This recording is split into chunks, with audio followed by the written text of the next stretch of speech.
Hi folks, welcome to World Without Rule of Law. We're at a Southern Virginia homestead. Today I'm going to turn these totes into half totes, and I'm going to split them and flip them. Showed you in a previous video, and I don't know if you can see this. I've got two of them here. So what I'm doing is tying a pallet to the bottom, which is actually the top, but I'm going to tie a pallet to each one as I did there. I can show you that.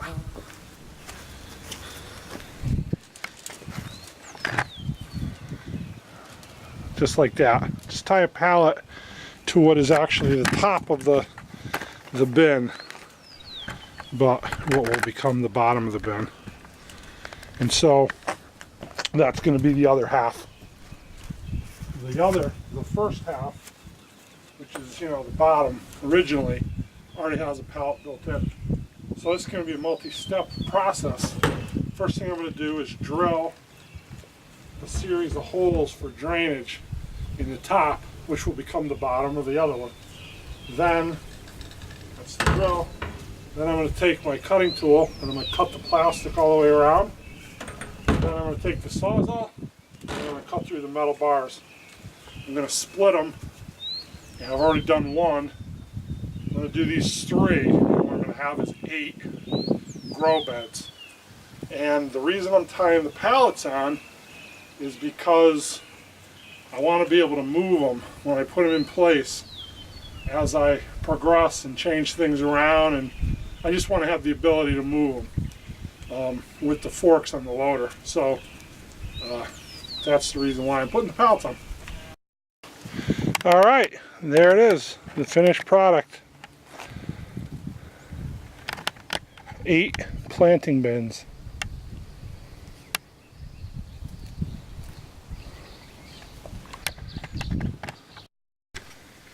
All right, so I got 2 scoops of gravel, 3/4 inch stone, which I'm gonna place in the bottoms of the bins for drainage.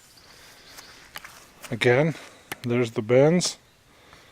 And then after I do the gravel, I'm going to cut up some of this landscape fabric and I'm going to put it over it. And I'll show you that in just a moment.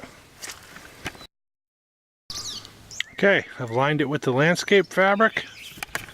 And this is in an attempt to keep the dirt from just being washed down into the gravel and clogging the drainage.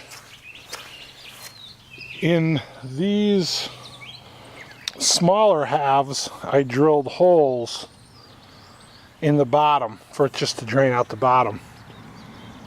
This half, which was the bottom when it was a full tote, has the drain spout that you could see right there.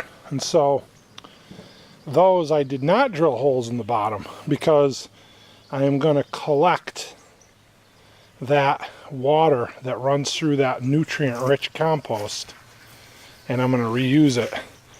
And technically I know it's not compost tea because it's not aerated, but it'll be nutrient-rich compost water, whatever you want to call it. So now I'm going to fill the compost in there.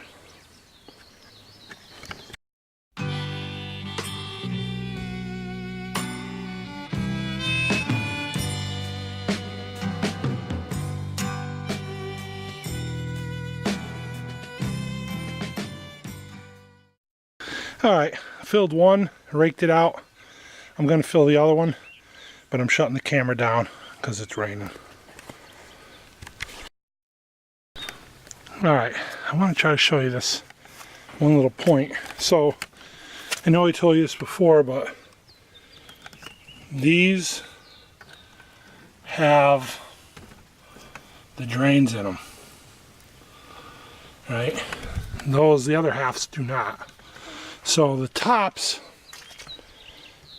this is a top one here.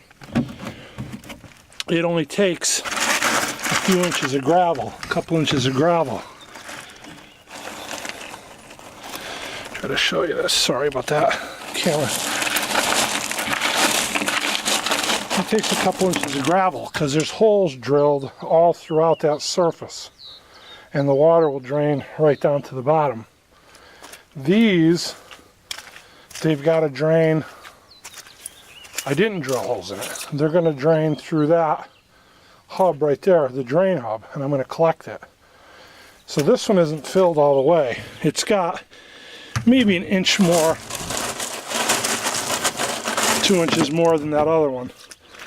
But I'm going to fill it right up above that bell housing, for lack of a better term.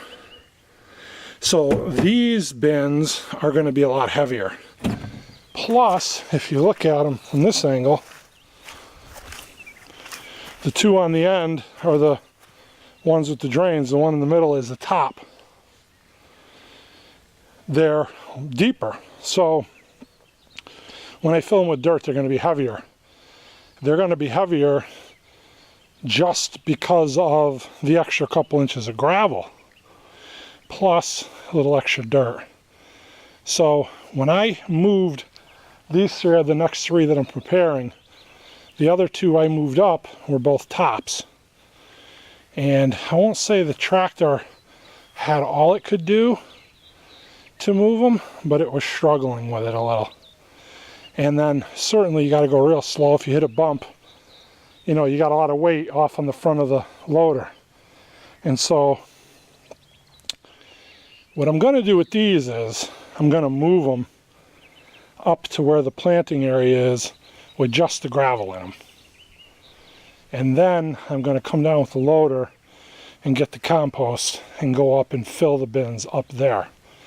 It's a little bit more moving around the material, but the loads will be lighter, and I won't have to move a full one, which will be super heavy. So I just wanted to kind of explain that to you. That's where we're going with it.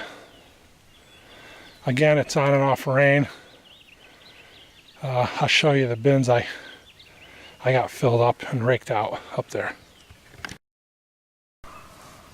Alright, these are the two I did and moved full.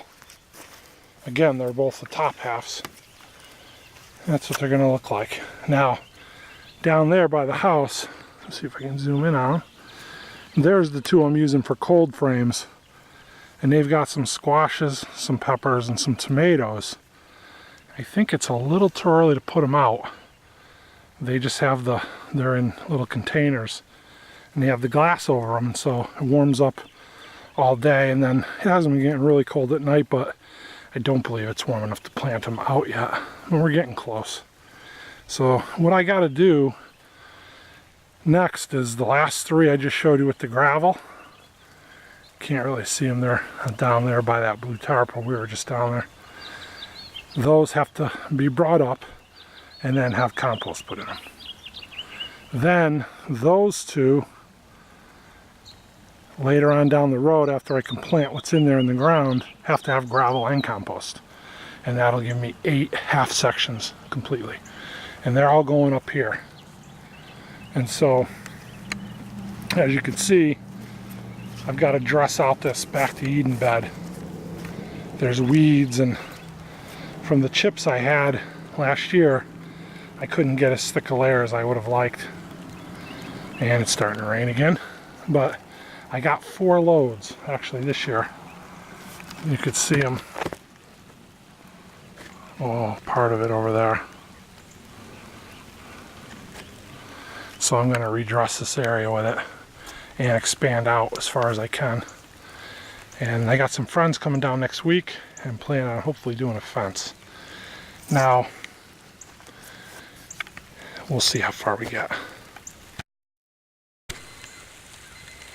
So, I'm supposed to be taking it easy because of my ankle. And at my wife's insistence, and at the therapist's insistence, and at my own insistence, I've been promising to come out and work in short intervals and go in and put it up and ice it, which is the therapist's instructions. I find myself overdoing it. But today, I think God is telling me to do it. because it gets to where it's not raining. I come out here, I work for an hour, 40 minutes, an hour, it starts to rain. I go in, put it up, ice it, clears up.